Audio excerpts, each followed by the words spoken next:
राई दामोदर की कहानी। दो माँ बेटियाँ थीं।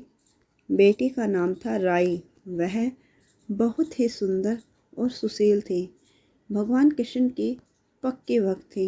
एक बार भगवान कृष्ण ने उसकी परीक्षा लेने के लिए हेतु डांसरिया बेचने वाले बनकर आए और आवाज़ देने लगे। आवाज़ सुनकर राई अपनी माँ से बोली, माँ मुझे भी डांसरिया चाहिए। माँ बोली, मैं पैसे कहाँ से लाऊं? बाजरी है वो ले जा। बाजरी के भगवान ने फूंक मारी तो फूंस उड़ के राई की आंख में चला गया। राई जोर जोर से रोने लगी। भगवान वहाँ से अंतर्ध्यान हो गए। वैद्य का रूप धारण कर वहाँ आ गए और आवाज़ देने लगे। राई की माँ बाहर आई और बोली, वैद्य जी, मेरी बेटी की आंख में फूस गिर गया है, उसे निकाल दो। भगवान बोले, अगर मैं फूस निकालूं तो उसका विवाह मेरे साथ करना पड़ेगा। राई की माँ तैयार हो गई। सगाई कर दी। कार्तिक शुक्ला 11 के दिन विवाह निश्चित किया गया। माँ सोचने लगी, बेटी को क्या दूंगी। सोने की दुकान पर जाकर बोली, मेरी राई के लिए लौंग व बिछिया घड़ दो। सुनार बोला, मुझे समय नहीं है, मैं तो कृष्ण भगवान के गहने गढ़ रहा हूँ। हलवाई व बनिया के जहाँ भी वो गई उसको यही जवाब मिला। माँ तो घर आ गई, अब करे क्या। वो घर आई, झोपड़ी महल में बदल गई। आनंद हो गया। ठाठ सी विवाह की तैयारियां होने लगी। भगवान बारात लाए। माँ ने खूब ठाठ से राई का विवाह भगवान कृष्ण के साथ कर दिया। भगवान राई को लेकर द्वारका गए तो राई के महल में ही रहने लगे।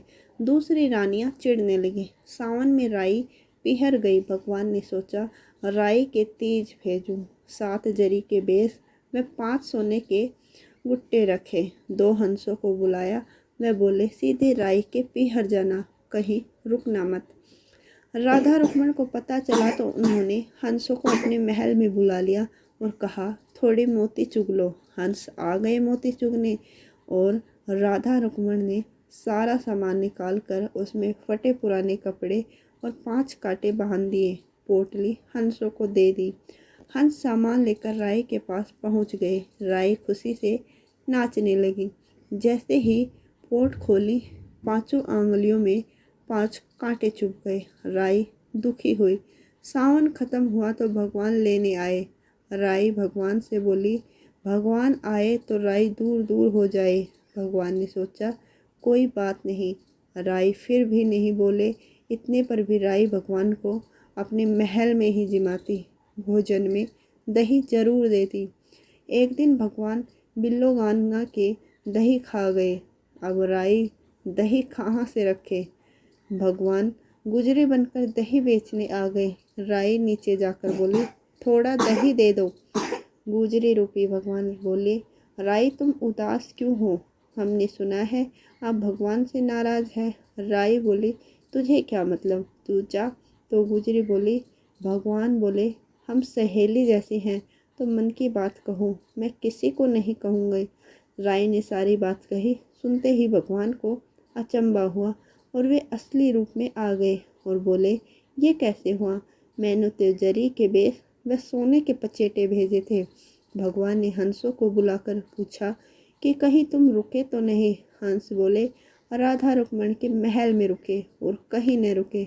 भगवान ने राधा रुक्मण को बुलाया और पूछा, आपने ऐसा क्यों किया? वो बोली, आप हमारे महल नहीं पधारे, इसलिए हमने ऐसा किया। भगवान बोले, आप हमको प्रेम से बुलाते तो हम जरूर आते। फिर भगवान बोले, कार्तिक का महीना राई को दूंगा।